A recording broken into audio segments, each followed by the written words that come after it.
미토라고 하는 것은요, 다시 말씀드려서 지금까지 우리는 천간지지의 동태가 무엇보다도 중요하다고 제가 말씀을 드리고, 또 그리고 이 천간지지의 동태, 특히 자의 형상과 관련해서 여러분이 숙지하고 계신다면 아마 팔자감명을 여러분이 아마 통변을 하는 데 있어서 가장 강력한 무기가 되지 않겠는가 싶습니다.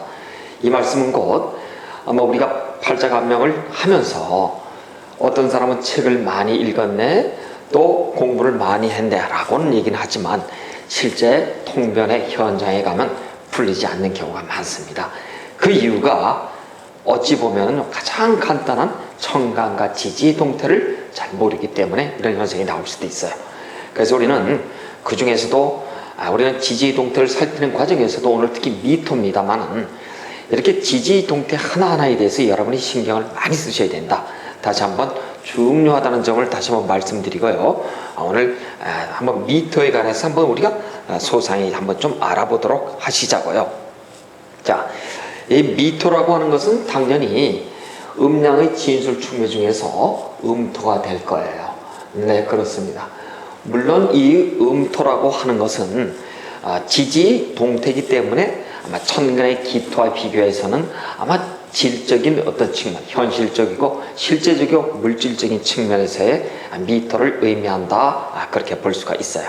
자, 그런데 우리는 이 미토라고 하는 것이 실제는 여러분 띠라고 본다면 양띠라고 이렇게 얘기를 합니다만은 어떤 분에게 제가 이렇게 물었어요. 12지지 띠 중에서 가장 착한 띠는 무슨 띠예요? 그랬더니 토끼띠 아니면 양띠라고 얘기하는 사람이 많은데 실제 띠가 양띠나 토끼띠면 착하던가요? 글쎄요, 띠로다가 얘기할 바는 아니에요. 그리고 가장 아마 나쁜 띠라고 생각하는 건 뭐예요? 뱀띠라고 얘기하더군요.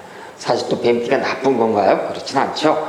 그래서 상징적 의미로다가 띠를 얘기하고 동물을 우리가 얘기할 뿐이지 실제 그 사람이 성정이 진짜 말 같고 양 같고 토끼 같고 범 같고 돼지 같은가 그렇진 않더란 얘기예요. 그래서 우리는 이 양띠라고 하는 의미, 상징적 의미만 두면 되는 것이지 양 같다라는 그 성격을 그대로 갖다가 우리가 비교해서는 좀 곤란하다, 그렇게 볼 수 있습니다. 그래요. 일단 이렇게 양띠라고 우리가 하고는 있습니다만 실제 여러분이요, 가장 이 더운 때가 있어요. 예, 한여름이라고 우리가 얘기하죠. 이 한여름이라고 우리가 얘기한다면은 좌오묘유의 동태를 우리가 사실을 잘 살펴보셔야 합니다. 이 오화라고 하는 것, 이 사왕질의 좌오묘유는 실제 이 한자라고 하는 것은 가장이란 뜻이죠. 한겨울, 한여름, 한봄, 한가을 이러는데 이 오화가 들어가는, 예를 들어서 5월달, 6월달이 가장 더울 것인가? 실제는 덥지 않습니다. 덥지 않아요. 왜 그러냐면은 이 미토라고 하는 이 미토에 우리가 아직은 배우시지 않으셨지만 지장간이라고 하는 동태를 좀 잘 살펴보면은요, 이 미토 속에는 미정을기 이래서 일점수기가 없는 화라든가 목이라든가 토, 목화 토 이렇게 세 개가 나란히 들어가 있는 형태임을 우리가 알 수가 있어요. 그래서 양의 발산의 영역을 잔뜩 보듬고 있기 때문에 미토는 그 자체로서 굉장히 열기를 가지고 있다. 다시 말씀드려서 그 속내가 굉장히 뜨겁다, 이렇게 볼 수가 있어요. 그러니까 우리가 단순하게 양은 착하고 순하고 이렇게 우리가 해석을 해서는 대단히 곤란하다는 얘기죠. 다시 말씀드려서 일지의 미토에 어떤 이렇게 양을 놓은 사람의 경우에는 이렇게 속내가 뜨겁기 때문에 열에 의해서 발산, 폭발력, 또 그리고 그 속내를 짐작하기 어려운 부분들이 대단히 많이 있을 것이다. 그리고 또 한편으로서 우리가 이 미토라고 하는 것은 사고의 영역이잖아요. 그렇죠? 사고라고 하는 것은 일단은 인신사회를 사생지라고 하고 좌오묘유를 왕지라고 하고 진술충리를 사고라고 해서 땅속의 속내를 우리가 살펴보는 그런 어떤 툴이 되지 않습니까? 그러니까 미토를 놨다고 한다면 그 속의 지장간의 그 상황을 자세히 살펴보고 할 수가 있는데, 이렇게 일점 수기가 없는 미토를 놓은 우리는 이렇게 미월의 양띠라고 한다면요, 대단히 가히 폭발적인 그리고 그리고 굉장히 욱하는 성격들을 가지고 있음을 금방 알 수가 있어요. 그리고 이제 이 미토가 한문이 만들어지는 자의 형상을 우리가 조금 한번 좀 공부를 한번 해보실까요? 이렇게 공부를 한번 해보시면은 자의 형상에는 말이에요, 미토라는 거에 대해서 잠깐 우리가 한번 좀 한문적 측면에서 한번 좀 접근을 해보시자고요. 미라고 하는 것은 실제는 아니다라고 하는 부정적 의미가 들어있고요, 아직이라는 의미가 또 들어있고요, 또 그리고 다가오는 그 미래, 다가오는 어떤 시기의 어떤 그 잘 모르는 목매함이 들어있어요. 그래서 모른다라고 하는 의미까지 같이 들어가 있답니다. 이 얘기는 무슨 얘기냐 하면은요, 이런 얘기예요. 목이라고 하는 것이 어떻겠어요? 더 이상은 잘할 수 없습니다 라고 하는 뜻이기도 해요. 이런 얘기가 되겠죠? 우리가 목, 화, 토, 금, 수 이렇게 오행의 체계에 있어서 토를 기준으로 해서 양과 음의 발상과 수용의 영역으로 나뉘어지지만, 목이라고 하는 새 생명의 싹이 화의 이 단계 한여름이 꽃으로 활짝 피어서 드디어 금이라고 하는 이렇게 서쪽의 그리고 서늘한 기온이 가을로 수학의 결실의 계절로 들어가게 되는 이 길, 이 변환점에 서 있는 이 토라고 하는 것은 무엇일까요? 목의 자라나는 기운, 아이콘은 이렇죠. 목의 자라나는 기운이 더 이상은 아니 됩니다 라고 하는 이런 뜻을 내포하고 있더라. 그러니까 성장의 기운이 더 이상은 이 토, 미토의, 다시 얘기해서 우리가 월로 보면 되게 7월달에 해당됩니다만은 이 7월달에 오게 되면 더 이상 식물 그리고 다른 어떤 자연의 현상들은 사계 가운데요, 자연의 형상들이 더 이상 생장을 멈추는 과정으로서의 이 토가 들어와 있다는 얘기입니다.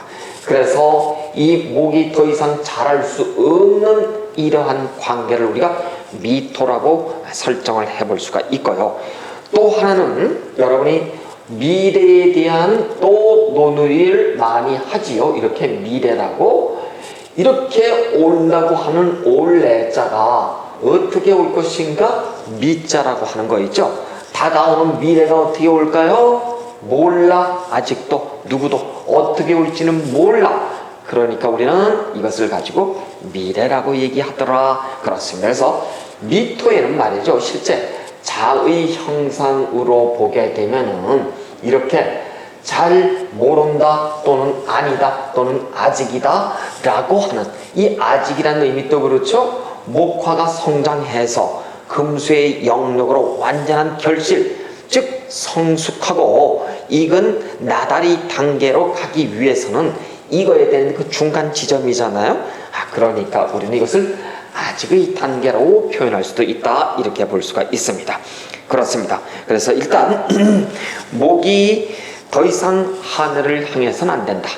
목이 더 이상 하늘을 향해서 안 된다고 하는 얘기는 생장을 멈추고 결실의 기운으로 들어가는 환절기요, 어떤 턴포인트 변곡점을 의미하기 때문에 그런 의미에서 자의 형상으로서의 미토는 쓰여지더라, 이렇게 볼 수가 있습니다. 그래요. 그 다음에 또 이 나무가 여러분 보시잖아요. 이렇게 목화의 영역들은요, 목의 새싹, 싹의 단계가, 목의 이렇게 싹의 단계가 이렇게 꽃이, 화의 꽃이 피고, 그리고 이 토의 금의 영역으로 가기 전에 생장 아니고 멈춘다라고 얘기를 했어요. 그렇죠? 멈추어서 이렇게 수확 결실의 계절로 갈 때 나무는 어떤 형태가 되냐면 두 개가 이렇게 겹쳐버리죠. 밑자는 말이에요, 목이 두 개가 더해진 형상으로 볼 수가 있어요. 그렇죠? 그러니까 나무가 두 개 겹겹이 쌓여 있으니까 그 자의 형상을 한번 여러분 떠올려 보세요. 어떨까요? 굉장히 무성함을 느낄 수가 있어요. 그렇죠? 굉장히 나무가 많은 울창하고 빽빽한 산림의 어떠한 그런 형태를 우리가 떠올릴 수가 있더라고 하는 것입니다. 그러니까 이렇게 울창하다고 하는 것은 한마디로 앞이 잘 보인다 안 보인다? 앞이 보이지 않더라 잘. 그래서 우리는 이 미자가 이렇게 아직도라든가 모른다라고 하는 의미와 더불어서 쓰이게 됩니다. 실제 여러분 지지에 자기 일간 일지에 미터를 놓은 사람들은요, 그 행동이 땅을 났기 때문에 신중할 수 있지만 실제 속내를 알 수 없는 경우가 굉장히 많습니다. 이것은 저와 천간이 기토와 더불어서 우리는 임수, 수의 영역과 또 그리고 토의 영역들은 속내를 재보거나 파봐야 알 수가 있듯이 이렇게 미토를 놓은 사람 역시 자기 속내를 잘 드러내지 않는 경우가 많더라, 그렇게 볼 수가 있습니다. 그래서 말이죠, 여러분 이제 청대의 어떤 원수산이라고 하는 그런 학자들이 있는데요. 그 학자가 있는데 그 학자의 책에 보면은 그 명리탐월이라는 게 있어요. 원수산이라고 하는 사람의 명리탐원이라고 하는 책이 있습니다. 이 명리탐원이라고 하는 이 책에 보시면은요, 명리탐원이에요. 이 책에 보시면은 원수산은 이 미토를 어떻게 표현하는가 하면은요, 아까 그랬어요, 그죠? 너무 겹겹이 쌓여서 울창해서 밖이 잘 보이지 않는, 그래서 목매하다라고 하는, 즉 목매의 의미, 즉 약간은 답답한 어떤 의미를 가지고선 미토를 이렇게 쓰기도 합니다. 매자를 쓰기도 해요. 이 매자라고 하는 것은 목매하다라고 하는 얘기거든요. 잘 보이지가 않고 불투명하다는 얘기가 될 거예요. 그래서 같은 학자도 이렇게 미토에 관해서는 아주 명쾌하게 부정적 입장을 이렇게 견지하는 경우가 있고요. 또 하나는 우리가 이제 자평명리학을 공부하고 또는 이제 또 이 자평명리학 끝나고 고급 과정에 들어가시면은요, 신살명리학의 일주 분석이 있어가지고 또 하나 전부 다 이렇게 우리가 뭐 자의 형상을 얘기하는 데 있어서 어떤 영감을 준 학자가요, 대표적으로다가 유고만민영이라고 하는 선생이 있어요. 유고만민영. 이 유고만민영 선생의 대표적인 책이 뭘까요? 그래요. 삼명통해라고 합니다. 이 삼명통해를 보시면은요, 삼명통해를 굳이 한문으로 쓴다면 이렇게 삼명통해를 뜨겠죠? 이렇게 이 삼명통해로 들어가시면은 삼명통해에서는요, 뭐 제가 여기다 다시 좀 적겠습니다만, 유고만민영의 이렇게 삼명통해를 들어가시면은 이 책에서는 미자를 가지고선 달리 표현을 한답니다. 어떻게 미자를 가지고 표현하냐면은 아까 원수산 선생이 뭐라고 표현을 했나요? 이렇게 매자를 가지고 표현을 했어요. 목매하다, 잘 모른다, 전도가 불투명하다, 이랬다고 한다면 삼명통해의 이렇게 유고만민영 선생은 책에다가 미자를 가지고선 뭐라고 했냐면 만미자를 이렇게 써놨습니다. 다시 얘기해서 미토를 일제에 깔고 있는 사람은 어떻다고요? 입맛이 까다롭구나, 그 다음에 입맛이 민감할 수밖에 없는 구조가 돼 있더라, 그렇게 얘기합니다. 왜 그런가 하면요, 여러분이 이렇게 보시자고요. 목화, 토, 금, 수, 오행의 영역을 우리가 한번 감성계로 평가를 해볼까요? 목이라고 하는 것은 우리는 이것을 나를 주어라고 놓고 본다면은 본능계 이렇게 얘기를 했고요. 화는 감성계, 그 다음에 토는 수령계, 욕망계 하고, 금이라고 하는 것은 자율계 이렇게 얘기를 하고, 수라고 하는 것은 사고계 이렇게 얘기를 했고요. 또 51페이지에 여러분 저희 그 자평명리학 책 51페이지에 보시면은 뭐라고 나와 있나요? 맛에 대해서, 오미에 대해서. 목이라고 하는 것은 신맛, 그쵸? 그 다음에 화는 쓴맛, 그 다음에 토는 단맛, 그 다음에 금은 매운맛, 그 다음에 수는 짠맛, 이렇게 나와 있습니다. 그렇죠? 그 다음에 만약에 목을 주어 나라고 얘기한다면은 나는 이 화에게 생의 단계고 또 목이라고 하는 것은 이 토에게는 극의 단계가 되죠. 생이라고 하는 것은 이렇게 얘기를 했어요. 생은 우리가 오행의 상생상극에서 생은 나의 활동이요 나의 일이요, 극이라고 하는 것은 나의 결과요 나의 우리가 돈이라고 이렇게도 얘기를 했었습니다. 그러니까 목이라고 하는 것은 이 화를 생하기 위해서의 그 맛은 어떨까요? 노동은 어때요? 노동은 쓰잖아요. 괴롭잖아. 그래서 목의 입장에서는 화가 쓴맛이 되는 것이고, 그 다음에 또 목의 입장에서는 토는 어떨까요? 내가 극하는 나의 결과지 토는 어떨까요? 단맛이야. 이런 이야기입니다. 노동은 쓰다, 일은 쓰다, 일은 고되다. 그러나 그 결과는 어떨까요? 그 결과는 달다, 단맛이 나더라. 그런 얘기입니다.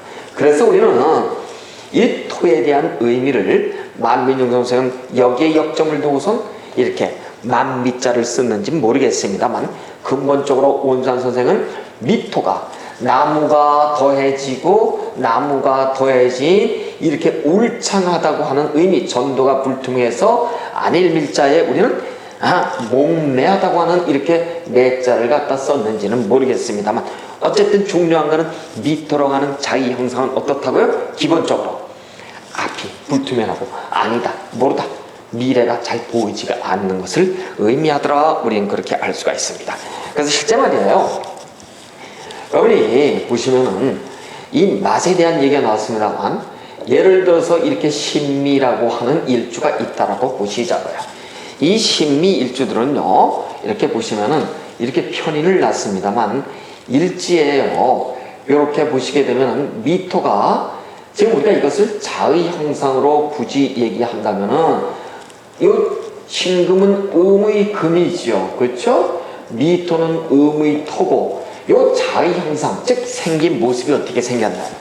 쇠꼬지, 쇠꼬창에다가 미토로 가는 뭔가를 이렇게 동글동글동글하게 갖다 꽂아놓은, 그러니까 이것을 뭐라고 얘기하나요? 우리 보통 산적이라고 얘기를 해요. 적소댕이 할 때 적, 그 다음에 꽃이라고도 얘기를 하죠. 이런 형상으로 들어와 있기 때문에 여러분 주위에 신미 일주를 놓은 사람을 잘 보세요.